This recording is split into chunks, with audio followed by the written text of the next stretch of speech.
numbers a little bit this season. Picked a good one to start tonight with Jack. Yeah, we're just trying to play the hot hand. It feels like Jack, has been swinging the bat pretty well and had 4 balls hit over 100 miles an hour last game, and hit that one tonight, 104. Hit the one to the right field fence. That one could have been a homer as well, but hit that one almost 100. So he's seeing it pretty good. And so again, it's hard to write a lineup and not have Jack Crichton, Tristan Becerra, and Tristan McClatty in the lineup. So it's just been, giving all of them opportunities and trying to keep them all going, keep them all fresh, and just trying to, just play the hot hand of whoever that may be, because they're all very, very good players, and they all should be in there. They all deserve to be in there. Nobody shouldn't be in there. So it's a good problem to have, but it's great to see a guy like Jack who, maybe of those 3 guys has had the least total at-bats on the year and come up big in a clutch spot like that. You mentioned Aiden cannot deal with the tough luck in the early bout of that. What does that say about his mental toughness to be able to rebound and shut Louisville out the rest of the way through those last 4 innings? Yeah, I thought, that you knew Louisville was going to be relentless with just their aggressive style of play. They really swing the bats. I mean, there's no easy outs in that lineup. It's 1 through 9 of either speed or hard contact or good approaches or bunt or whatever the case may be. So, they had a really good approach against Aiden early, and they were, they were on. It seemed like they were just on. They were on. They were just, it's not that they were on just one pitch. They were putting some really good swings against a really good pitcher.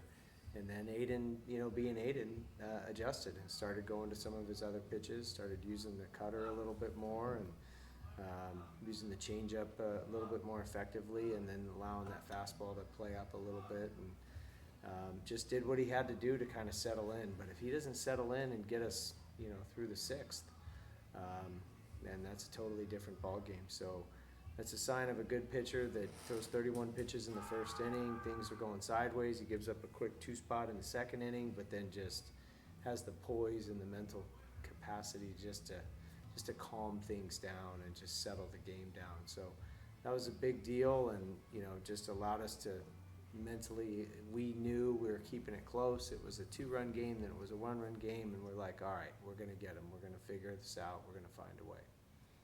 What goes into allowing you guys to be so successful in these 1-run games?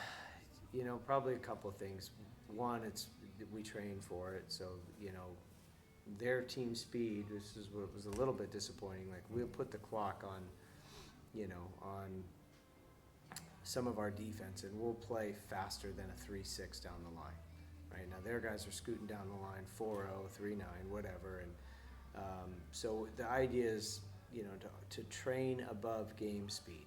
So we'll put the machines on faster than the velocity we're going to see. We'll put the clock on the field at making plays faster than what any runner gets down the line. So it's this idea of that when you get in these high pressure, high leverage type situations, it almost feels like it can slow down a little bit because you've trained at above game speed.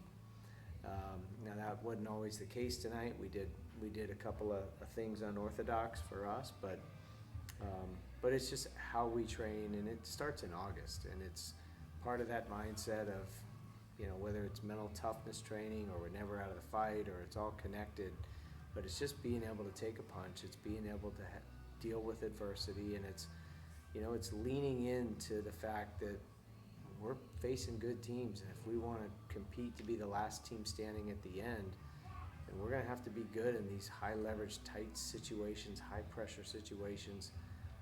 That's just got to be part of the identity of the team if we're going to be that team down the road. So I'm glad we're, it's callousing our mind. We're getting battle tested in these close games. Our guys are comfortable in them. We're not perfect in them as we saw tonight, but we found a way to be 1-run better, and that's, like you said, we've had that happen quite a few times already this year, but that's all good repetition for us for what's to come. Coach McDonald was up to his old small ball tricks tonight, hitting runs, bunts. Does that put a little extra pressure on your defense situationally? It did, yeah. It put a lot of pressure on us tonight, and you know, we had a couple of double play opportunities to turn that we didn't handle. Could have ended the game with a double play in the ninth. You know, it just, yeah, that's the MO of a typical Louisville offense. They're going to have a lot of speed and they're going to be dynamic. They're going to be explosive. They're going to be aggressive. They're going to get on the bases and go. They're going to be aggressive even defensively. They ran a double corner crash with a runner on first. I've never seen that, or at least haven't seen it in a long time. And we talked about a slash, and we bunted right into the trap, and luckily the guy slipped. And then we normally on that play, you just want to keep wheeling when the third base is vacated, but we hesitated a bit there around second. But it just kind of goes to just chaos. That all hell's breaking loose, and we got to be able to thrive in those types of situations. But that's a Dan McDonald coach team. That's a Louisville team. They're going to put pressure. It's going to be chaos, and you got to be able to smile at it and say, all right, we can play this way too. And I think that's a staple of ours too. We can make teams play fast, and I thought we did speed up a little bit, but in the end, we did just enough to be one run better. Coach, what is it like for you to see Jack, a guy been in the program, 100th career game, and his first home run is a huge consequential hit in a top 20 matchup? I mean, for you to see somebody like that come through in that moment. It's awesome. He's a great teammate. He's a hard worker. He deserves to be in the lineup every single day. Hate writing the lineup ever without him in there. And so for him to stay a good teammate, to continue to work hard, to be patient, to get his opportunity and to capitalize on it, and that was big time, and do it off a kid, also from Michigan. I don't know if anyone noticed that. That was a Michigan pitcher versus a Michigan hitter. As we recruited both those kids at the University of Michigan, but two good guys going at it, two good guys who found their way to the ACC and are both playing at a very high level. And so for Jack to capitalize in that moment at that particular point in the game, there was not a bigger hit that could have come in a more clutch spot for us to get the outcome in our favor. I know you guys aren't playing in the game next week, but what's it mean for your program to have the Bananas here twice in 6 months? The Bananas have revolutionized the sports entertainment industry, and baseball in particular. And I think Jesse Cole's a creative genius. I think what he has done with fan engagement and entertaining fans in the world that we're now quickly shifting to, of where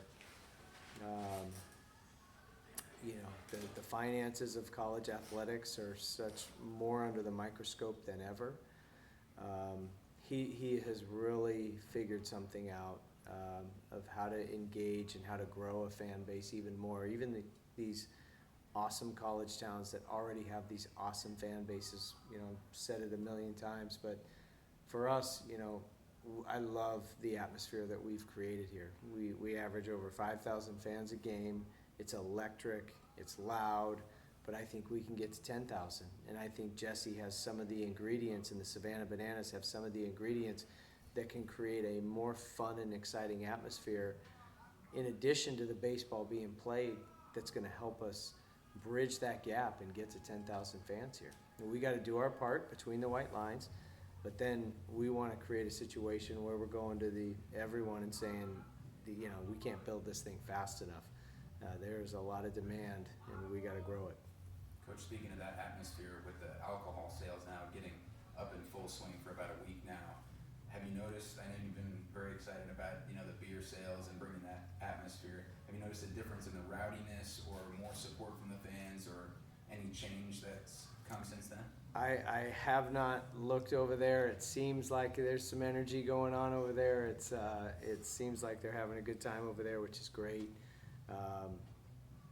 But I'll have to do a better job of paying attention over there throughout the rest of the weekend. But I'm glad that our amenities are, on par with what's in the rest of the Power Four of college baseball, and that for for every fan, whether you're bringing a family or you're just a college student who's of age, or just a general fan, but to have, to be, again, have an atmosphere that, in an environment here at DKS that, it's got, not only has great baseball, but great energy in the stadium, and it's got all the amenities, whether it's selling alcohol or we've got the crowd into it, doing dances and chants, and we're teams going into the crowd for the 4th inning salute to the military, or the 8th inning we got the cell phone lights on for our night games. There's just